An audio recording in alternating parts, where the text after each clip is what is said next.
Hey guys, it is I, Kuroninja, and I've been to a few idol concerts in Japan, so I'm going to be giving a guide on what it's like to go to a Japanese idol concert, just so you know what the experience is like. But before we begin, if your favorite idol group has its own venue that they perform in every day, and that venue is located in Akihabara, and that idol group has 3 letters and a number with 2 digits in its name, I suggest you stop watching this video and leave right now. But for everyone else, you can stay. And now, let's begin.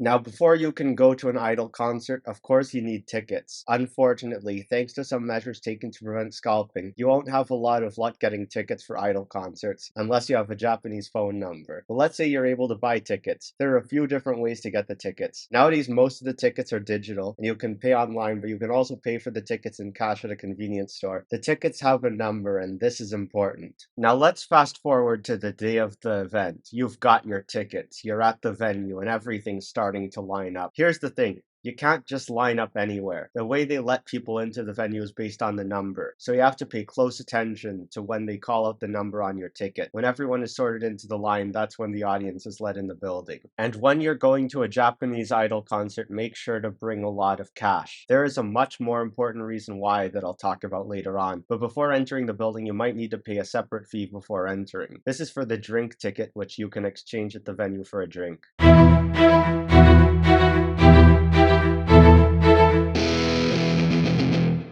Okay, so there are 2 different types of events. One of them is the live, where there are a lot of idol groups performing, not just your favorite ones. If the venue has some kind of seating in it, try to sit as closest to the stage as possible. If there aren't any seats, I recommend moving closer to the front when an idol group you like is performing on stage, and letting others go in front of you if an idol group you're not interested in is on stage. But sometimes you might discover new idol groups to be interested in at these types of events. There are some events that only feature one idol group. These are known as one-man lives, and the venues for those are usually smaller. Idol fans are usually more expressive at one-man lives because they're not sharing the space with fans of other idol groups. Now, most of the time you won't be allowed to take pictures during the performance, but it might depend on the venue or the idol group. This might be for safety reasons, and I'm about to tell you why. During an idol performance, some of the fans will be doing what is known as otage, which involves a series of complex hand movements and chants, which may or may not change depending on the song. Some of the fans will also bring glow sticks, and I'm talking about those ones that look like traffic batons. These glow sticks are commonly referred to as pen lights, and so that's what I'm going to call them from now on. If you're new to all this but it interests you, you only need to remember this sequence of words: tiger, fire, cyber, fiber, diver, fiber, ja ja.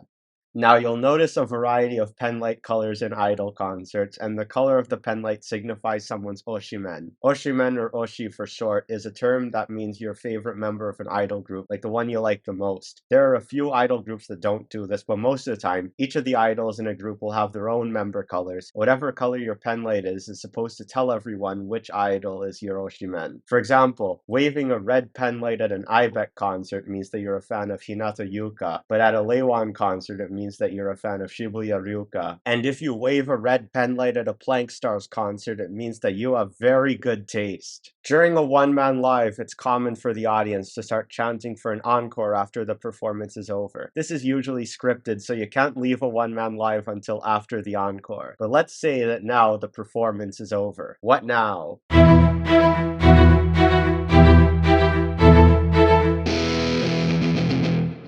Okay, so after the live is over, that's when you can use the drink ticket. But there's another reason why you might want to stick around. At the end of the performances, the staff of the idol groups will set up a small merch table known as the bukpan. This is where you get to buy idol stuff after the performance. It is also where you get to talk to the idols and take a picture with them, which is the reason why many people go to idol concerts in the first place. Usually you'll get to buy tickets that you get to exchange for pictures, but it depends on the live. Now, after buying the stuff, if you're gonna get a picture taken with some of the idols, you might have to wait a while, but I recommend getting in line as soon as possible. This depends on the group, but sometimes there will be one line, sometimes there will be multiple lines, one for each member. If there's multiple lines and you want to take a picture with a popular member, I recommend being one of the first to line up. Once you get your picture, you have a limited amount of time to have a chat with the idol, so try not to waste it. Anyway, that is all for this video. If you enjoyed, make sure to like, comment, and subscribe.